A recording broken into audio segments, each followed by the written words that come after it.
Well, hello everyone. I'm Jill Bloom, publisher of Roofing Contractor, Walls and Ceilings, and Building Enclosure. Welcome to our Legal Insight with Trent Cotney, CEO of Cotney Attorneys and Consultants. And also I have with me, joining me today is Hannah Belloli, the Associate Editor of Walls and Ceilings. So Trent, thank you so much for joining us. Thank you, Jill and Hannah, for having me today. I'm really looking forward to talking about the latest issues. We sure have a lot of them. Yes, there are. But first I want to say congratulations on launching Cotney Capital. And I just wanted to start by asking you, so why Cotney Capital? What are the goals and what do contractors need to know to get involved? Sure. So I have always been involved kind of behind the scenes working with various companies that are engaged in product development or technology. And it occurred to me that, it'd be a great idea to have a company that was designed exclusively to support those kinds of startups in construction. When I looked out at sort of the landscape of the companies that were providing, private equity or venture capital, they have plenty of experience in the banking realm, but they don't have that experience combined with construction.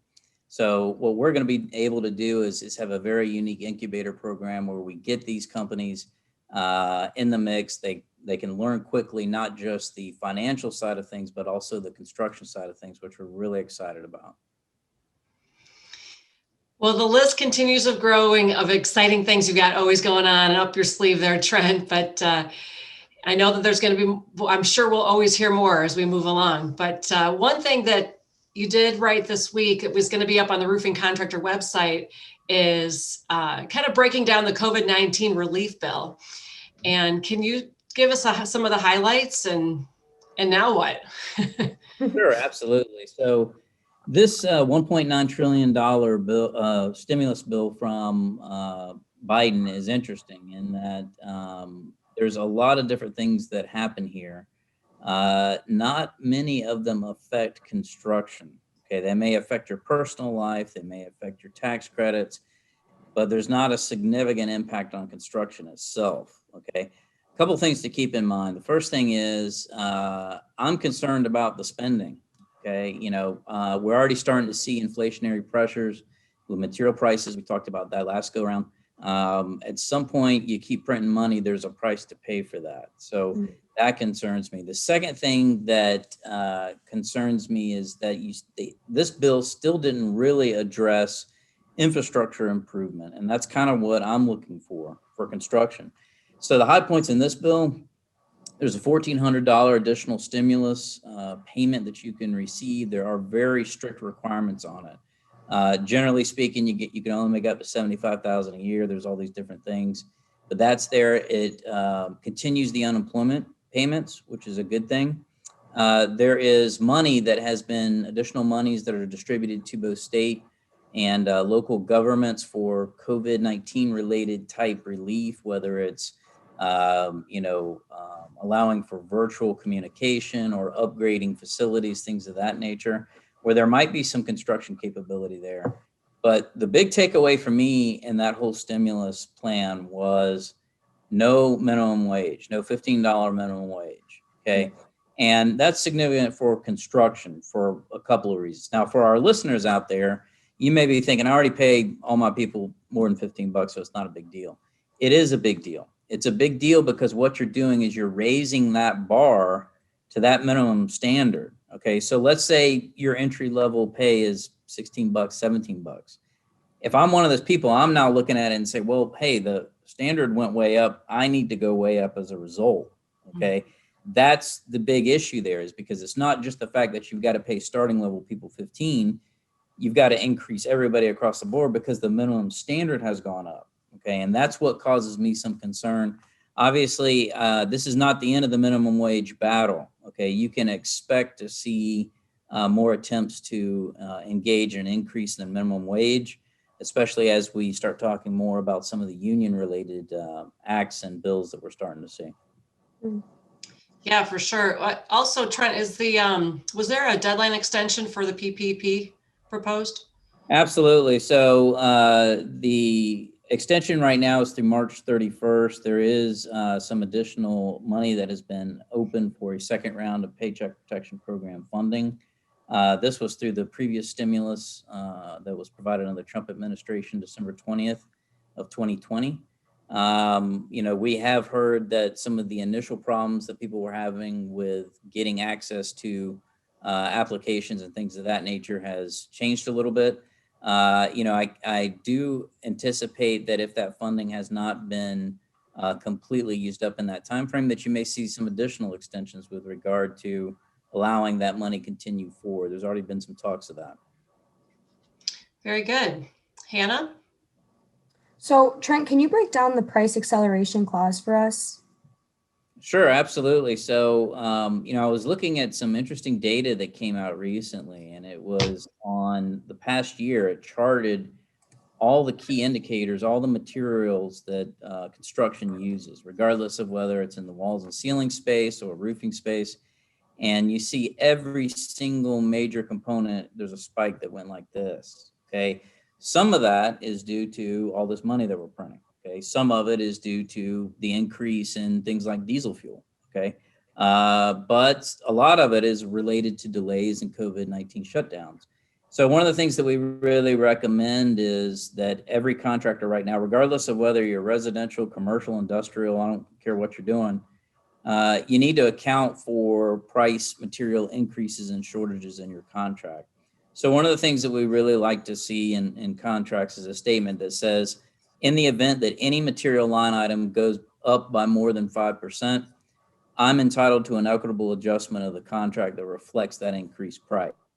Okay, now I've got to provide you with the cost, the evidence of that, but this is an equitable adjustment. I don't have to get we don't have to go through the formal change order process. It's already accounted for in the contract, and it makes things a lot easier. So I also want to take this time, Trent, to talk a little bit about the Protecting the Right to Organize, or otherwise known as the PRO Act. Can you give a rundown on what issues that act could tackle, and what is the initial reasoning for this act? What was the problem that people were seeing?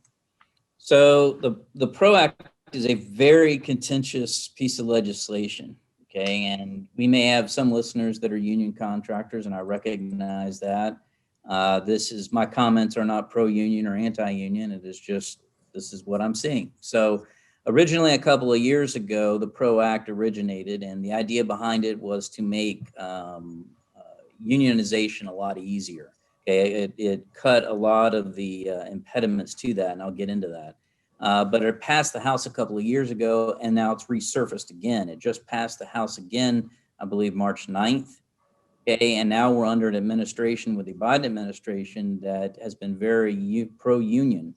So there is more concern there. This is something that contractors need to pay attention to, okay? And here's why. This PRO Act, and it does a lot of things, okay? It is, as far as legal goes, I could do a 2-hour seminar on it. I know you guys don't want to hear that. So let me hit you with the big points, okay? The first is that it eliminates the state right to work laws. Okay, there's a lot of states out there. I'm in Florida. We're one of them that says that if you've got a union, you have the ability to opt out of that union, and that you don't have to pay union dues. Okay, what this says is that even if you opt out, you still have to pay union dues because we did the collective bargaining to get your wage increase. Okay, that's not good for a lot of states like Texas and Florida that aren't heavy union. Okay, so there could be some potential to have unions come down and potentially do some things there, okay? The next is there's a lot of ways that employers can intervene during the unionization process. One of the things is that they're entitled to have these what are known as captive audience meetings, where they can talk about why you shouldn't unionize, the things about it. The PRO Act eliminates a lot of that, okay? It bans mandatory arbitration agreements. One of the classic things that a lot of employers do, especially union contractors, is they include mandatory arbitration provisions, which means you're going to take it out of court and you're going to put it in a private context. Okay. The great thing about arbitration is a lot of it remains confidential. Okay. And it's more difficult to create class actions and other things. If you have it in court, then it's open for everybody and it becomes a big spectacle. And then, that's problematic. So it bans mandatory arbitration agreements. Here's the key take. I saved the best for last, Hannah, and I saved it because I want you'd be interested in this. Okay. So it changed the independent contractor classification. Now, Jill, you've heard me harp on this for a while now. Every time we talk, I'm talking about this. The listeners are probably like, oh God, he's talking about, no, trust me, this is really important, okay? The independent contractor classification affects every single one of our listeners that uses subcontract labor, that has a 1099 sales force, that uses any kind of sub whatsoever, okay? What the PRO Act is going to do is move to the California ABC test. Now, I shouldn't have to tell you how difficult that's going to be for employers because it has California in the front of it. So you know that it's not going to be employer favorable, right? So there's a few things here that they really look for. Okay, they want to see whether or not the individual is free from control and direction. They want to see if the services are performed outside the usual course of the business of the employer, which is almost impossible if you're engaging in sub labor. And 3, the individual is customarily engaged in an independent business, meaning they market for themselves, they have their own website, all that kind of stuff. So that is the most concerning thing. You know, I don't anticipate that if for some reason this were to pass, and that's an if, okay, I don't anticipate, you know, states that are not heavy union all of a sudden becoming unionized. Okay, it takes a lot to do that, even with this act. Yeah. What concerns me, though, is that this is the start of the proliferation of this California ABC test, which, if it is adopted by the Department of Labor, and there's been some discussion about that, it could apply to every single contractor, regardless of whether you're union or not. So this is something, if you're listening to this, pay attention to the PRO Act. The PRO Act keeps me up at night. So that's a message that I want to send to you guys.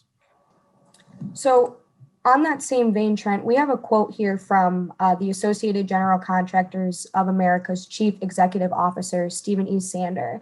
And after the House passed or voted in favor of the passage of the PRO Act, he said, the broader impact of the PRO Act, should it be enacted, is a new era of labor unrest that'll stifle future economic activity and job growth. Instead of helping deliver higher wages and better benefits, the PRO Act will provide labor uncertainty, stagnant economic growth, and diminished entrepreneurial opportunity. So, as you said, the PRO Act is something that's keeping you up at night. So you do think that this is something that contractors should be fearing? And what are they to do about this? Is there really anything they can do other than just wait around and see if it's going to be passed? Yeah, great question, Hannah. So yeah, absolutely. On behalf of the contractors that I represent and the contractors that I'm engaged in the industry, again, regardless of industry, I don't think this is beneficial for the construction industry. Okay, it may be beneficial for unions and unionization, but that's a different story. So what I would recommend is get to know your federal representatives and senators, your U.S. representatives and senators. And for the roofing contractors listening, there's no better time than, next week where we have roofing day, where you're going to be in front of them. I just got my list. I've got 3 one day to another. So they're going to hear from me whether they want to or not. And that's the idea is make sure your voice is heard. Your voice counts. This is something that everybody needs to know about. Yeah, definitely. So in your conversations with contractors regarding the PRO Act, has there been any contractors who are heavily in favor of this? Do they see any benefits coming from this for them? No. Wow. No, because every single one of them are employers, right? Yeah. And this favors unions and the employees. So it's not that, look, I'm sure that there are nuggets of goodness within the PRO Act. Okay. It's not horrific legislation from start to finish, but a lot of it is, and a lot of it is very dangerous for employers in the construction industry. It's something, especially when you start talking about changing that independent classification. And the reason they want to do that is they want to be able to not only go to you, but to also go to your subs and unionize them, right? So that if they can show that they're really just part of you, then that's going to open up the floodgates. So yeah, if I have a vote, my vote is do not support it, because I think it is bad for employers within the construction industry. Yeah. Are there any immediate changes that we would see within the construction industry? I know that you said to unionize everything would take a while, but are there things that would change almost drastically if this act were to be passed? Yeah, absolutely. So if you're in Chicago, Northeast, a lot of different states that are heavy union, Pennsylvania, Michigan, different states that have a big union presence, the bargaining has gone from this to this, meaning that the amount of time that you have to collective bargain, a lot of your strategic ability to negotiate decreases dramatically and increases the power of unions under this act. So that is something that would have almost an immediate effect once the act becomes law. Other stuff, you're going to see a little bit more trickle down. You may see some infiltration by unions into areas where they haven't been before because of this. And again, I think that what the Biden administration will do, and the ABC test is a great example of this, is if they can't get it, if they can't run up the center and get it, they're going to go around the flank and get it. Okay, so watch out for that minimum wage. It's going to come up again. We haven't seen the end of that. Okay, but I think the Biden administration realized they need to get the stimulus out. It's too highly contentious, and they move forward with it. Same with the ABC test. You may see in the PRO Act. PRO Act may or may not work. I know there is opposition to it, but you're going to start seeing this push, and eventually the Department of Labor may adopt it. Yeah. Well, thanks, Trent, for your insight on the PRO Act. It's appreciated. I know contractors I'm sure there are some of them that are staying up at night the same way you are with what's going to happen to my business if this passes. So, Jill, any final thoughts or questions? Yeah, well, I'm going to try and bring my anxiety level down now that you've explained.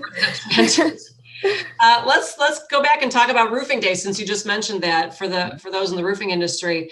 I got my list this morning as well, Trent. So I'm excited for the meetings that I have set up for roofing day. But what are the key issues that the roofing industry will be bringing to Capitol Hill?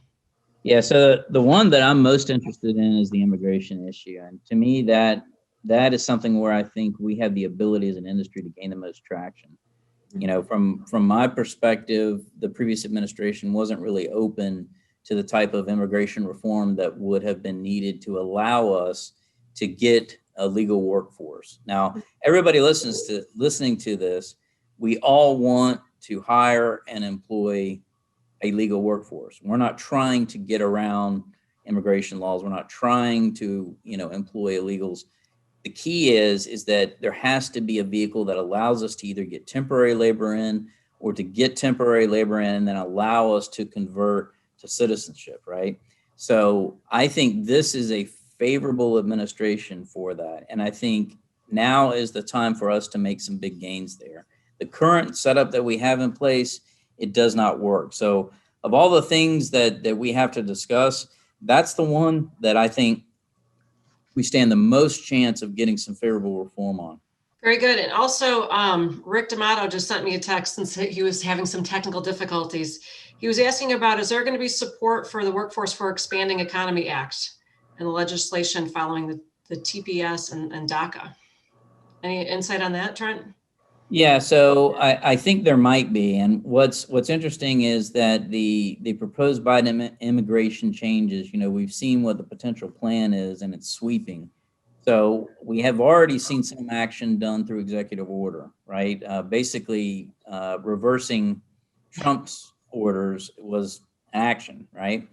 So I anticipate that what you're going to see is a comprehensive bill that reflects this new sea change in how immigration should be done.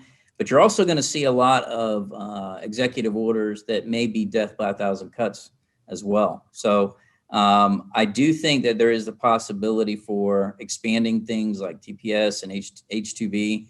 Right now, H-2B just does not, it doesn't work very well for construction. There's 66,000 positions that everybody is trying to get, restaurant worker, farmer, everybody. There's not enough. There's not enough mass for people to be able to actually get the employees they need. So I do think that there is going to be some. It's going to ramp up over the next few months, and I would absolutely anticipate that you're going to see a very large, comprehensive bill that deals with immigration. And I think it'll probably go through. There's going to be some horse trading, as there always is with politicians, but now is the time. Yes, well, I know that for all those, everybody watching, just so, because I know we've got some walls and ceilings listeners as well. Roofing Day is something that the National Roofing Contractors Association has been spearheading for the last, is this the fourth year? Mm-hmm. There's been enough now that I'm forgetting how many years it's been. But if anybody wants any information, please go to nrca.net, because you can even get involved, whether you want to just help with the issues happening, whether it's roofing or on the wall and ceiling side. It'll be great to have as many people involved as we can. Mm-hmm. Anyway, that being said, Trent, what else is making your phone ring this week? I tell you, it's been a busy week. I think there's a lot of optimism out there, Jill, and I think that as the vaccines continue to roll out, as the rhetoric has changed a little bit, people are starting to say, okay, are we returning to semi-abnormal now? And I think that is being reflected in the industry. The data that I've seen recently has suggested that there's a lot of positive feelings about what the industry is going to look like. Backlog has increased dramatically. So I think that construction will remain strong through 2021. That is something that I think we're going to need going into 2022. So that's a good thing. What else I would say? There has been some concern about OSHA. I'm starting to get a lot more phone calls that are concerned about what is going on up at Capitol Hill with regard to OSHA. And I can tell you that there will more than likely be an emergency temporary standard here for COVID-19 that will come out here probably within the next month. There's going to be elevated enforcement, elevated inspection. This is across all trades, all contractors, so be aware of it. But don't let that diminish the positive outlook, because I do think that we've already had a lot of training and understanding of how to be safe on these job sites. Mm-hmm. So I'm optimistic that whatever the standard is, contractors, trades will be able to adapt and figure it out. Yeah, I did see that you posted on your LinkedIn page, Trent, that how OSHA has launched a COVID National Emphasis Program. Mm-hmm. And is that the main thing that contractors need to is there any, I guess, is there more? The iceberg. So OSHA really got it bad last year. They did not look very well during COVID because they didn't do a lot, right? There was a couple of guidelines that came out, no significant federal enforcement. A lot of state plans took their own, plans and added COVID-19 specific emergency temporary standards. Did a lot of enforcement. We had a lot of citations in California and Washington, Oregon, and Michigan, any place that's got state plans. But I think this National Emphasis Program is the start. You will see an emergency temporary standard that will become a final infectious disease standard. And the word, as soon as Biden has filled in the rank and file within the upper echelon of OSHA, the orders will go out, and you can absolutely anticipate there will be more inspections and more citations this year, especially as it relates to COVID-19. Well, Trent, as always, thank you so much for your insight. We always appreciate your time and all the insight that you have for contractors. If anybody has any questions for Trent, you can reach him at cotneycl.com. And also, for everybody who's watching, make sure you check out roofingcontractor.com. We've got a new redesign on our website. You can also reach us at wconline.com. And everyone, please stay safe and healthy, and we look forward to seeing you next time.